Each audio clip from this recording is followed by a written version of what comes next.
Hi வணக்கம், welcome to triples views. நான் சிவகுமார் சங்கரபாண்டியன்.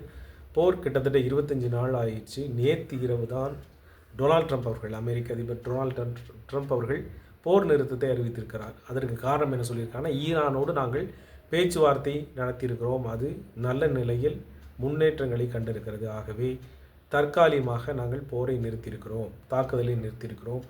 இந்த 5 நாட்களில் எந்த விதமான முன்னேற்றமும் ஏற்படாமல் இருந்தால் நாங்கள் மீண்டும் ஈரானை தாக்குவோம் என்ற ஒரு செய்தியை நேற்று இரவு வெளியிட்டார். உலக மக்களுக்கு இதெல்லாம் ஒரு சந்தோஷமான செய்தியாக இருந்தது. மார்க்கெட்லாம் வித்தியாசமாக உயர்ந்தது. எல்லாமே அணு அணு அதாவது கச்சா எண்ணுடைய விலையில் சற்றுவே மாறுபாடுகள் இதெல்லாம் நடந்தது இவர் அறிவித்தவுடன். ஆனால் ஈரான் தரப்பிலே நாங்கள் எந்த விதமான பேச்சுவார்த்தையும் நாங்கள் செய்யவில்லை. எந்த விதமான பேச்சுவார்த்தைக்கான ஒரு ஆயத்தம் கூட நாங்கள் செய்யவில்லை. இது முற்றிலும் ஒரு பொய்யான செய்தி என்று ஈரான் தரப்பில் ஒரு வெளியுறவுத்துறை அமைச்சர் சொல்லியிருக்கிறார். யாரை நம்புவது?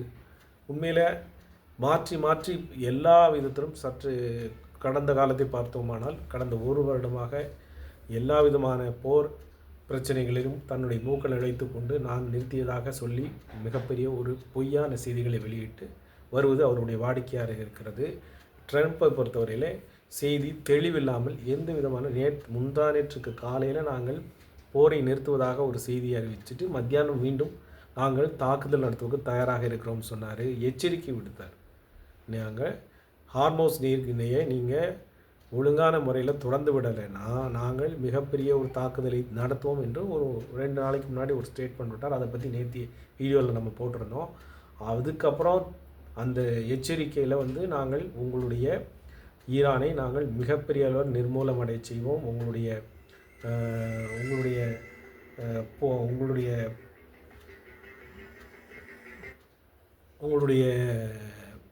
மின்சார கட்டமைப்பையே நாங்கள் தகர்த்து விடுவோம் என்று சொல்லி நிறைய விஷயங்களை சொல்லி எச்சரிக்கை விடுத்தார். உடனடியாக ஈரான் தரப்பிலிருந்து எதிர்த்தரப்பு ஒரு எச்சரிக்கை விடப்பட்டது. நாங்கள் உங்களுடைய அனைத்து இந்த வளைகுடா நாடுகளில் உள்ள உங்கள் அனைத்து விதமான தொழில் நிறுவனங்களையும் நாங்கள் தாக்குவோம், அமெரிக்காவை சார்ந்திருக்கிற தொழில் நிறுவனங்களை தாக்குவோம், ஐடி இண்டஸ்ட்ரி எல்லாத்தையும் தாக்குவோம், உங்கள் கடல் நீரிலிருந்து குடிநீர் ஆக்கக்கூடிய கிட்டத்தட்ட வளைகுடா நாடுகளை முழுவதுமே தண்ணீர் கடல் நீரிலிருந்து தான் மாற்றி குடிநீர் ஆக்கப்பட்டு அவங்க உபயோகிச்சிட்ருக்காங்க. இதனுடைய கட்டமைப்பையே நாங்கள் தகர்ப்போம் அப்படின்னு சொல்லிட்டு ஈரான் தரப்பிலே மிகப்பெரிய அளவில் ஒரு எச்சரிக்கை எதிர் எச்சரிக்கை விடப்பட்டது.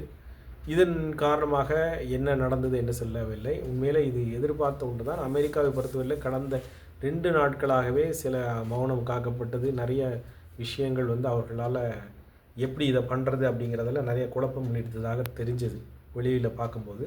அதன்படியே நேற்று ஒரு காரணம் பின்வாங்காமல், அதாவது மீசையில் மண் ஒட்டாமல் சொல்லுவது போல் உண்மையிலே சொல்லியிருக்காருன்னா நம்ம நினைக்க வேண்டியிருக்கு. போகிற தன்னால் வாபஸ் வாங்கினா தோல்வி அப்படின்னு நம்ம நினச்சிருவோம். அப்படிங்கிறதுக்கு அவராக வேறு காரணத்தை சொல்லி பேச்சுவார்த்தை நடந்ததாக சொல்லி பண்ணியிருக்காரு.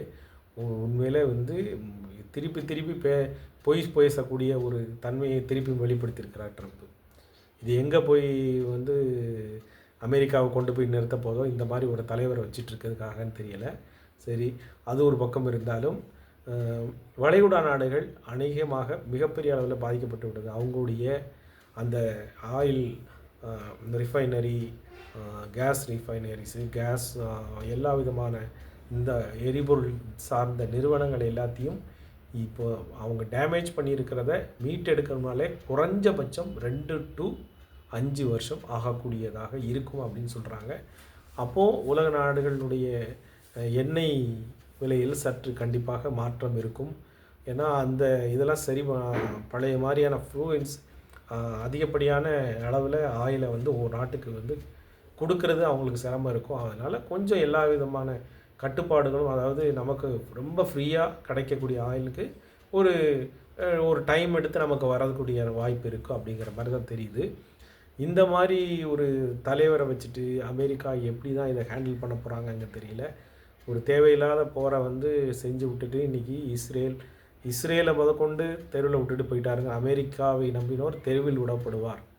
இதுதான் உண்மையான நிகழ்வு. அமெரிக்காவை நம்பினோர் தெருவில் விடப்படுவார், பொருளாதாரத்தை இழப்பார்கள், மரியாதை இழப்பார்கள். இது எல்லாத்தையும் வச்சுட்டு உண்மையில் வளைகுடா நாடுகள் வந்து சவுதி அரேபியா உண்மையில் இதிலேருந்து ஒரு மிகப்பெரிய ஒரு பாடம், அவங்கவுங்க நாட்டுடைய பாதுகாப்பை இன்னொரு நாட்டை நம்பி ஒப்படைப்பது என்பது இந்த மாதிரி ஒரு முட்டு சந்தில் தான் போய் நிற்கும். அந்த மாதிரி தான் இன்றைக்கி சவுதி அரேபியா, யுஏஇ, கத்தார் எல்லா நாடுகளும் மிகப்பெரிய அளவில் அந்த ஒரு விஷயத்தை வந்து இன்றைக்கி கண்டிப்பாக புரிஞ்சிருப்பாங்கன்னு நினைக்கிறேன். அவங்களோட நாட்டுடைய பாதுகாப்பை அமெரிக்காவை நம்பி இருந்ததற்கு மிகப்பெரிய ஒரு பலனை அடைஞ்சிருக்காங்க. பலனாக இது மிகப்பெரிய ஒரு பின்னடைவு செஞ்சிருக்கிறாங்க. இதுதான் உண்மையில் நிகழ்ந்த நிகழ்வு. இதுலேருந்து ஒவ்வொரு நாட்டுடைய பாதுகாப்பும் அந்தந்த நாட்டுடைய கட்டுப்பாட்டில் இருக்கும். இன்னொரு நாட்டை நம்பி எந்த விதமான நாடும் பாதுகாப்பு துறையில் இருக்கக்கூடாதுங்கிறது தான் ப்ரூஃப் ஆகுது.